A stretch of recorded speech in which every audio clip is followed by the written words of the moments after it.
mga miss, so nakabagsak presyo na naman tong buy one take one na newborn diaper ni Moose Gear. Sa mga mamis dyan na confused pa rin kung anong diaper yung ipapagamit nyo sa mga Junax nyo paglabas. Eto na mga mi, dahil sobrang safe nito, clinically and dermatologist approved and then ISO certified pa siya. So buy one take one to mga mi, meron siyang 30 pieces per pack.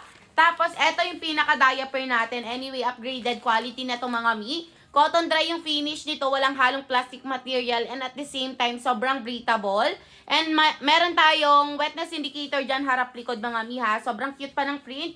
And of course, nandito palagi yung hinahanap ng mga mommies na payukat para hindi tamaan yung puso ni baby. Plus, mga mi, garterize na po yung back details natin dyan. So, kahit busog yung mga junakis natin, is hindi maiipit yung tummy nila. Mag-expand lang po yan na ganyan. Dual liquid na rin to mga mi. And tignan nyo yung top sheet mga mi. Sobrang lambot. Fast absorbent, comfortable yung mga anak nyo dito, and sobrang dry touch nito. Ayan, buy one take one yan mga madam ko, kaya go na agad sa basket natin!